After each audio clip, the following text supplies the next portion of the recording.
I live in a small, rural town where everyone knows everyone, and nothing eventful ever happens. The kind of place where time moves slowly, and the most excitement we get is a new flavor of coffee at the local shop. As high school students, we don't have much to do besides hang out at the playground or grab coffee late at night. Last summer, my friends and I were itching for something more. We were tired of the usual hangouts and started talking about crashing the abandoned house near the school. It was so isolated that no one would ever bother us. A secluded place like that seemed perfect for a party or a new hangout spot. Whoever used to live there must have liked the quiet, just like we all did in a town like this. The house was at least a 15-minute walk from the nearest neighbor, a perfect hideaway. That night, after the coffee shop closed at midnight, no one felt like going home. So we decided to make the idea a reality. The closer we got to the house, the more uncomfortable I became. The road leading up to it was pitch black, no street lights, just darkness swallowing everything around us. A ghost route. When we finally reached the house, I felt an instant urge to turn around. I tried telling them I wasn't feeling up to it anymore. "I'm telling you it's fine," Noah insisted, laughing it off. "Let's explore." The front door was unlocked, a sign that whoever owned it didn't care about the house anymore. The inside smelled musty, like no one had been there in years, but the structure was solid. It looked fine for what we wanted. Suddenly, we heard the sound of the front door locking from the outside. We froze, a cold chill sweeping through us as our eyes locked in fear. Noah, who had been cracking jokes up until that point, suddenly fell silent.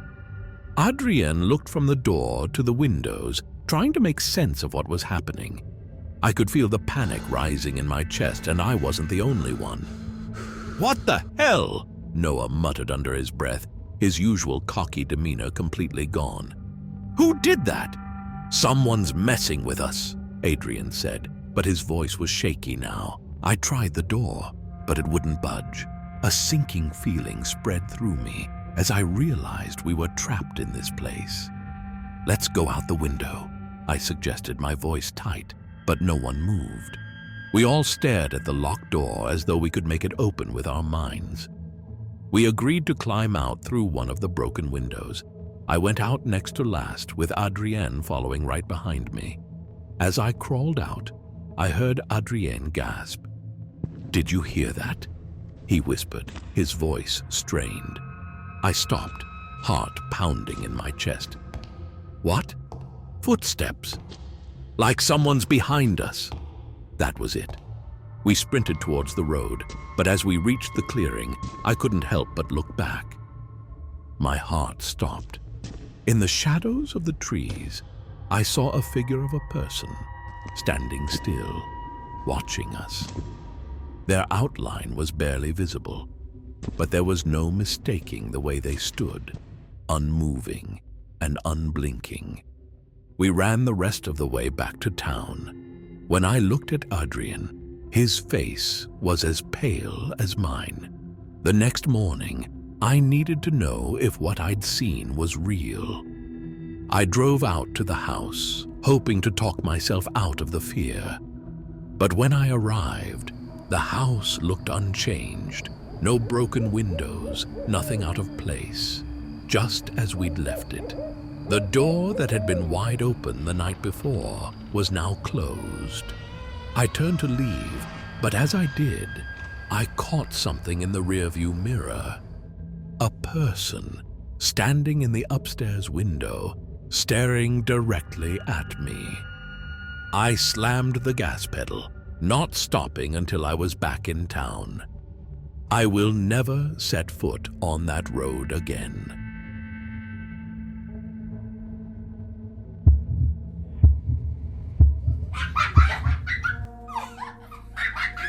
I'm sure anyone with siblings will find my story frustrating. My brother, Jamie, is about 3.5 years younger than me, and while that might not seem like a big difference, we never really got along because of his insensitive and reckless behavior.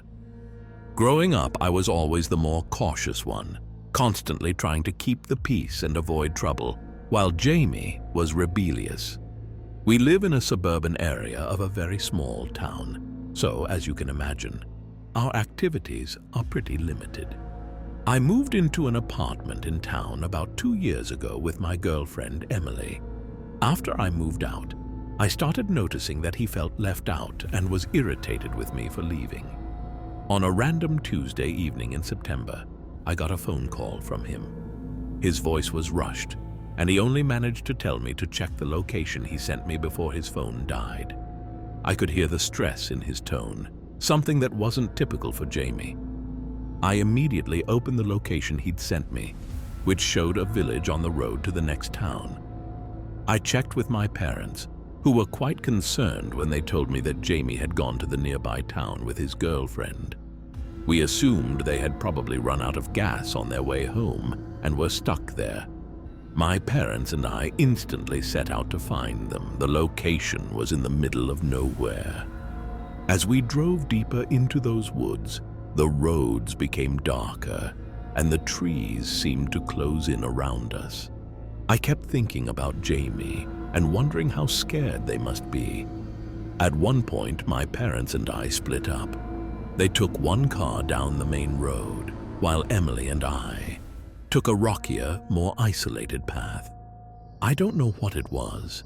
Maybe the sheer darkness or the eerie silence of the woods, but the further we drove, the more uneasy I felt. We couldn't even get a signal on our phones.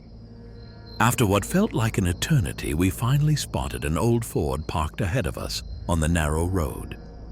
It wasn't running, and there were no lights on. It just sat there, like it had been abandoned. Emily was leaning toward leaving, but I was desperate to find Jamie, so I suggested we keep going. We saw two figures emerge from the car, one from the driver's side, the other from the passenger seat. They started walking toward us, their pace unnervingly slow. The way they moved was deliberate, unnatural. As they got closer, we saw their faces, blank, pale, too wide-eyed, like they hadn't blinked in hours. They didn't seem human, not entirely, like they were studying us, dissecting us from the inside out. One of them finally spoke. His voice was calm, almost too friendly, and it only made me more uneasy. He claimed they had seen my brother and his girlfriend earlier and could lead us to them. I glanced at Emily, and I saw that she shared the same unease. There was something about their demeanor, something off. But we were too desperate to think clearly, so we followed their car for about 15 minutes. Then, just as Emily reached down to grab our phone charger, I glanced away for only a second. When I looked back up, the Ford was gone. The road was barely wide enough for us to drive, let alone turn a car around. There was nowhere they could have gone. I immediately drove back the way we came. That night, we found Jamie, 20 miles away on a completely different road.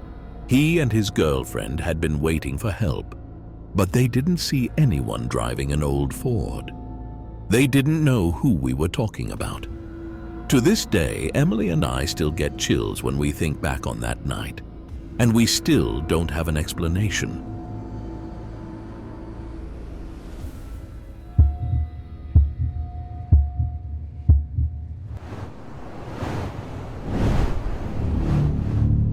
I've been working the night shift at the same 24-hour gas station for almost 6 months, and I thought I'd seen it all. Most of the time, it's just truckers filling up and the occasional late-night shopper grabbing snacks. It's a small town, so I don't expect any unusual commotion during the weekdays. But the past few days, I've had a strange, unsettling feeling like I'm being watched. I'm usually pretty calm and collected at work, but this feeling gnawed at me. So, I decided to start glancing outside every half hour or so, just to be aware of my surroundings. That's when I first realized what had been going on.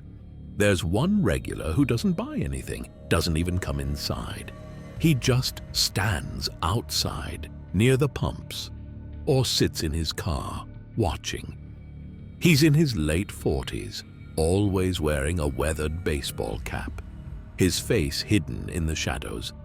But I always catch the glint of his eyes when the streetlights hit just right. From that night on, I started paying closer attention. He would always be parked in a different spot, never close enough for me to get a clear look, but I always felt his presence. At first, I didn't think much of it, but after a few weeks, I started noticing he only shows up when I'm working, and he always creepily stares. It was like clockwork. I reported it to my manager just to be safe, but didn't want to make a big deal out of it. I was sure he had some explanation or reason to be there. Maybe he was just a regular with odd habits. This was me trying to rationalize the situation, even though it still made me uneasy, and his staring was starting to get really scary. One night, after getting off, I was walking to my car in the empty parking lot when I heard footsteps behind me. I turned, and he was right there, way too close. His breath was cold against my neck. I sprinted to my car, locked myself inside, and sped off. As I pulled out, I saw him standing under the light, watching me. In that moment, it became clear to me. I was his only intention for being there. I told my manager right away what had happened, and the next day, he checked the footage and called the police. What triggered him to act was the fact that the man only showed up when I was working, and all he ever did was stare. I never saw him speak, just watch, like a predator waiting for the right moment. A few days later, the police contacted my manager. Turns out, the man who had been loitering outside the gas station was a convicted murderer, recently released on parole. He had been living in a nearby town and had been using the gas station as a stalking ground. The police said he had been targeting me, watching me every night, perhaps waiting for the right moment. They couldn't confirm his full intentions, but one thing was clear. He had a violent history, and he was now on their radar again. That's when the gravity of it all hit me. If I hadn't acted when I did, things could have ended very differently.